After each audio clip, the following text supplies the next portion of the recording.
السلام علیکم viewers and listeners, میں ہوں آپ کی میزبان علیزہ عمار اور آج کے پوڈ کاسٹ میں آپ کو ویلکم کرتی ہوں. اور آج کے پوڈ کاسٹ میں جو ہمارے گیسٹ ہیں وہ ہمارے ہی ڈپارٹمنٹ کے ٹیچر ہیں سید ذیشان ہے. تو السلام علیکم سر. وعلیکم السلام. کیسے ہیں؟ میں بالکل ٹھیک. آپ کیسے ہیں؟ میں بھی ٹھیک ہوں.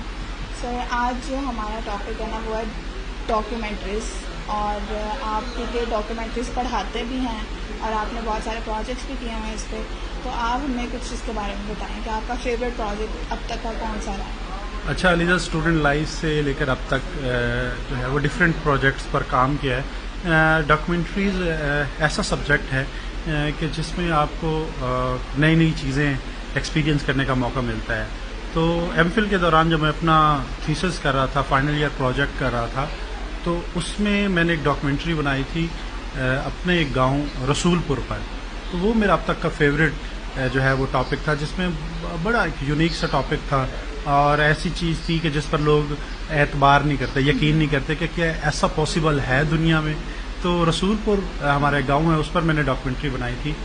وہ اب تک کا میرا یادگار پروجیکٹ. اچھا، رسول پور ایک یہ بات آ سکتی ہے کہ یہ آپ کا گاؤں ہے اس لیے فیوریٹ ہے یا اس کی کوئی اور خاص بات؟ نہیں، رسول پور جو ہے وہ اس وجہ سے نہیں کہ میرا گاؤں ہے تو اس پر میں نے ڈاکیومنٹری بنائی، بلکہ جب میں اس پہ ڈاکیومنٹری بنا رہا تھا تو اس کا ایک بڑا خوبصورت واقعہ ہے. تو پرپوزل پہلے ہوتا ہے. جب آپ ڈاکیومنٹری کا کوئی ٹاپک دیتے ہیں تو اس کا پہلے وائوا ہوتا ہے جس پر اس پرپوزل کا وائوا لیا جاتا ہے. تو میرے سپروائزر تھے ڈاکٹر مویس الدین شیخ صاحب، اللہ انہیں جنت میں جگہ دے. تو میں وائوا کے لیے گیا، بڑا ڈرا سہما ہوا تھا کہ پتہ نہیں ڈاکٹر صاحب اس کو ایکسیپٹ کریں گے کہ نہیں کریں گے. تو ڈاکٹر صاحب نے کہا کہ بتائیں آپ کا ٹاپک کیا ہے، کس پہ ڈاکیومنٹری بنائیں گے. تو میں نے کہا سر میں ہمارا گاؤں ہے رسول پور، اس پر ڈاکیومنٹری بنانا چاہ رہا ہوں. تو انہوں نے کہا اس کی کیا خاصیت ہے، کیوں بنانا چاہ رہے ہیں. تو میں نے کہا سر یہ ایسا گاؤں ہے جس میں پچھلے 100 سال سے کسی ایک بندے پر کوئی کرمنل FIR درج نہیں ہے، اور یہاں پر لٹریسی ریٹ جو ہے وہ 100% ہے، اور یہاں پر جو ہے ڈیورس کی ریشو جو ہے وہ 0 ہے. تو اس طرح کا سر گاؤں ہے، پورا کا پورا گاؤں نو اسموکنگ زون ہے، وہاں پر کوئی سگریٹ نہیں پی سکتا، اور پورے گاؤں میں کوئی ہوٹل نہیں ہے. اگر کوئی مہمان آتا ہے تو وہ اس کو مطلب میں نے جب یہ پورا کا پورا پرپوزل کے بارے میں سر کو ڈیفائن کیا، انٹرو دیا، تو سر نے ان کے پاس ایک مٹھائی کا ڈبہ پڑا ہوا تھا، انہوں نے مٹھائی کا ڈبہ اٹھایا اور مجھے اس میں سے کہا کہ آپ مٹھائی اٹھا لیں، آپ سے میں کوئی سوال نہیں پوچھوں گا، آپ جا کے اس پر کام کرنا شروع کر دیں. تو یہ کچھ چیزیں تھیں جس پر جو ہے وہ سر مویس الدین شیخ صاحب جیسے شخص نے مجھے مٹھائی بھی کھلائی اور اس کو ایکسیپٹ بھی کر لیا، اس پر کام کرنے کی اجازت دی. اچھا، انہوں نے ایکسیپٹ کر لیا، لیکن ہمیں یقین نہیں آ رہا کیونکہ کچھ نہ کچھ گند ہر جگہ ہوتا ہے، جو سیدھی بات ہے. اب اتنا صاف ستھرا کہ 100% literacy rate, 0% criminal, 0% divorce rate, تو یہ تھوڑا مشکل ہے ابھی.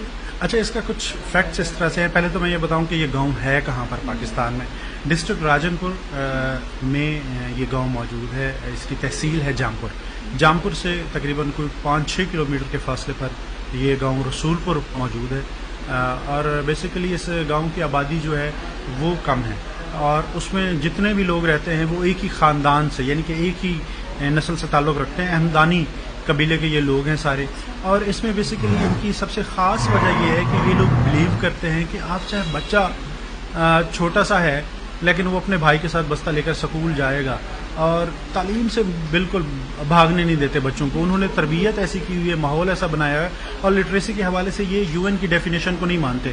مطلب UN کی ڈیفینیشن ہے کہ وہ بندہ پڑھا لکھا ہے جو اپنا نام لکھنا اور پڑھنا جانتا ہو، دستخط کرنا جانتا ہو، یا قرآن پاک جو پڑھا لکھا ہو ہمارے اس میں مذہب میں، تو وہ پڑھا لکھا تصور کیا جاتا ہے. لیکن یہ رسول پور کے لوگوں کے نزدیک لٹریسی کی ڈیفینیشن یہ ہے کہ وہ بندہ پڑھا لکھا تصور کیا جائے گا جو کم از کم میٹرک یا مڈل پاس ہے. اس کا مطلب یہ ہے کہ رسول پور میں ہر بندہ میٹرک یا مڈل پاس ہے. تو ایک تو یہ ان کی یہ وجہ ہے کہ یہ سب سے زیادہ منفرد ہیں، اور دوسرا یہ کہ یہ اپنے گاؤں میں انہوں نے ایک ویلفیئر سوسائٹی بنائی ہوئی ہے. اب ویلفیئر سوسائٹی کا کام کیا ہے کہ جتنے بھی گاؤں کے مسائل ہوتے ہیں، وہ کسی کی لڑائی ہے یا وہیں پر وہ سارٹ آؤٹ کر لیتے ہیں. ان کے بزرگ بیٹھ جاتے ہیں اور وہ بزرگ آپس میں فیصلہ کر دیتے ہیں. ہاں، یہ اچھا، کچھ لوگوں کا یہ سوال ہوتا ہے کہ کیا یہ جرگا سسٹم تو نہیں ہے؟ جرگا نہیں ہوتا. بیسیکلی جب بزرگ کوئی فیصلہ کر دیتے ہیں، مثلا کسی کا چاچا، تایا، ماما، دادا، کوئی بچوں کو بٹھا کر آپس میں صلح کرا دیتے ہیں، فیصلہ کرا دیتے ہیں کہ بیٹا لڑائی اچھی چیز نہیں ہے، آپ نے لڑنا نہیں ہے، کیونکہ ہم ایک ہی خاندان، ایک ہی قبیلے کے لوگ ہیں، تو لڑائی سے کچھ فائدہ حاصل نہیں ہوگا. تو خوبصورت بات یہ ہے کہ کوئی لڑائی تو ہر جگہ پہ ہوتی ہے، مسائل تو ہر جگہ پہ ہوتے ہیں، ڈفرینس آف اوپینین بھی ہر جگہ پہ ہوتا ہے، تو یہ لوگ آپس میں بیٹھ کر ایک خاندان کی طرح، جیسے گھر میں ایک بڑا بزرگ فیصلہ کرا دیتا ہے دو بھائیوں کا، اسی طرح ان کے بزرگ جو ہے وہ فیصلہ کرا دیتے ہیں اور لڑائی نہیں ہوتی اور اسی چیز کو جو ہے وہ وہیں پر ختم کر دیا جاتا ہے. سر بڑا انٹرسٹنگ ہے کہ ایک ٹریڈیشن کے طور پہ، مطلب ایک بڑا فلی ٹریڈیشن کو لے کے آپ چل رہے ہیں. اسٹوڈنٹس جو ہیں بچے ٹائم نکالیں، میں آپ کو وزٹ کراتا ہوں کہ کتنا خوبصورت گاؤں ہے ہمارا. اور سب سے مزے کی بات یہ ہے کہ علیزہ وہاں پر نا پورا کا پورا گاؤں نو اسموکنگ زون ہے. مطلب یہ حیرت والی ہے کہ مطلب پورے گاؤں میں آپ کو بڑی مشکل سے سگریٹ ملے گا. لوگ پیتے ہوں گے لیکن جیسے اب یہاں جس جگہ پہ ہم بیٹھے ہیں یہ نو اسموکنگ زون ہے، ہم یہاں پر بیٹھ کے سگریٹ نہیں پی سکتے. اسی طرح رسول پور گاؤں جو ہے وہ نو اسموکنگ زون ہے. اگر آپ نے سگریٹ پینا ہے تو کہیں چھپ آ کے پیئے. گلی محلے میں جیسے یہاں پر آپ دیکھتے ہیں محلوں میں اکثر ہوتا ہے، گلی تھڑے میں لڑکے بیٹھ کے سگریٹ پی رہے ہوتے ہیں، سوٹے لگا رہے ہوتے ہیں. وہاں پر بزرگ بھی ایون کہ حقہ پیتے ہیں لوگ، لیکن اس طرح باہر بیٹھ کر نہیں، سب کے سامنے نہیں، تاکہ وہ معاشرے پر جو ہے ایک برا امپیکٹ نہ آئے. بچے نوجوان جو ہیں وہ سگریٹ نوشی سے دور رہیں. ڈانٹ دیا جاتا ہے، سمجھا دیا جاتا ہے، لیکن یہ ہے کہ وہ سب ان مورل ویلیوز کا جو ہے وہ بھرم رکھتے ہیں، خیال رکھتے ہیں کہ ان کو نہ توڑا جائے. شروع سے 100 سال تقریباً ہو گئے اس گاؤں کو بنے ہوئے.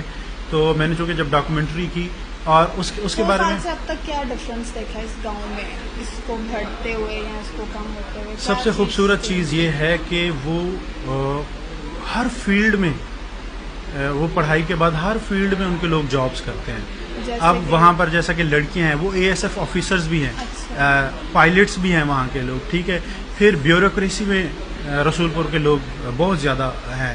ٹیچنگ میں اب وہاں پر کوئی ایسا گھر نہیں ہوگا جہاں پر آپ کو 1 یا 2 ٹیچرز نہیں ملیں گے، کیونکہ ہر گھر میں ایک ٹیچر موجود ہے.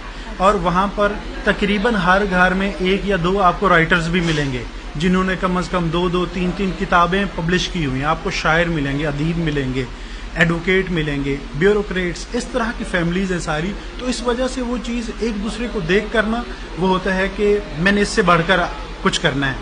تو وہ ایک جو ہیلدی کمپٹیشن ہے نا، وہ اس رسول پور کی خاصیت ہے کہ لوگ ایک دوسرے کے ساتھ حسد کی بجائے کمپٹیشن کرتے ہیں. حسد نہیں کرتے، کمپٹیشن کرتے ہیں. اچھا، تو آج کے اس پوڈ کاسٹ میں کوئی ایک مطلب اسی گاؤں سے ریلیٹڈ یا اس جو بھی ہم نے ٹاپک پہ بات کی، ایک اس کا ایک سبق دینا چاہیں اگر آپ رسول پور کے، یا آپ اگر اس سے ہم یہ جو میسج لے سکتے ہیں وہ یہ ہے کہ اگر رسول پور کا ایک چھوٹا سا گاؤں جو ہے وہ فیملی سسٹم یا علاقائی لیول پر وہ ان ساری چیزوں کو، ان ویلیوز کو سیٹ کر سکتے ہیں، تو پھر ہم کیوں نہیں اپنی گلی محلے کے لیول پر سیٹ کر سکتے؟ کیونکہ رسول پور میں آپ جاتے ہیں نا تو آپ کو کہیں گلی میں کچرا پڑا ہوا نہیں ملے گا، ٹھیک ہے، کوئی ٹوٹی ہوئی آپ کو نالی نظر نہیں آئے گی. ہاں، اس کا جو میں نے ٹاپک رکھا تھا وہ بھی اسی سے تھا. اس کا تھا نروانا آف پاکستان. نروانا کا مطلب یہ ہوتا ہے پلیس آف پرفیکشن، یعنی جیسا کہ جنت ہے. تو یہ دنیا میں ایک جنت کا ٹکڑا ان کے لیے ہے کہ ان کی پلیس آف پرفیکشن ہے کہ وہ ہر چیز کو پرفیکٹ دیکھتے ہیں. اب وہ یہ حکومت پر نہیں ریلائی کرتے کہ حکومت فنڈز دے گی تو ہم نالی بنوائیں گے، صفائی کریں گے. تو اگر ہم رسول پور کو ایز اے ماڈل ولیج دیکھتے ہیں تو پھر ہم اپنے محلے کی لیول پر، کالونی کی لیول پر اس کو کی بھی بات ہوتی ہے نا سر کہ مل جل کے کام رسول پور کو ماڈل ولیج دیکھتے ہوئے نا ہم اپنے محلے کے لیول پر اس طرح کے کام کر سکتے ہیں. مثلا ہم محلے کے لیول پر صفائی کا نظام بہتر بنا سکتے ہیں. ہم اسٹریٹ لائٹس لگا کر اپنے محلے کو ٹھیک کر سکتے ہیں، اس کی جو مسائل ہیں. پھر کوئی گلی ٹوٹی ہوئی ہے، کوئی نالی ٹوٹی ہے، وہ ٹھیک کر سکتے ہیں. پھر جو رفاہی کام ہوتے ہیں محلے کے لیول، کیونکہ محلے میں لوگ ایک دوسرے کو جانتے ہیں، کسی کی شادی ہے، کسی کی غمی ہے، ان میں اس کا ہاتھ بٹانا، ٹھیک ہے. اس طرح کے جو مسائل ہوتے ہیں، ایک لائبریری اچھی بنا دی، ٹھیک ہے، وہاں پر جو بچے جا کے پڑھیں. اس طرح کا ماحول جب ہم محلے لیول پر، کالونی کی سطح پر جب بنائیں گے تو آٹومیٹک پورا کا پورا معاشرہ جو ہے وہ ٹھیک ہوگا. یعنی کہ ہمیں اپنے گھر سے ان چیزوں کو ٹھیک کرنے کی ضرورت ہے. ٹھیک، میسج یہی ہے آپ کا، گھر سے. بہت بہت شکریہ علیزہ، آپ نے مجھے. ناظرین، میں امید کرتی ہوں کہ آپ کو میرا آج کا یہ ٹاپک اور یہ پوڈ کاسٹ بہت پسند آیا ہوگا. میرے اگلے پوڈ کاسٹ کے لیے ویٹ کریں اور تب تک کے لیے اللہ حافظ.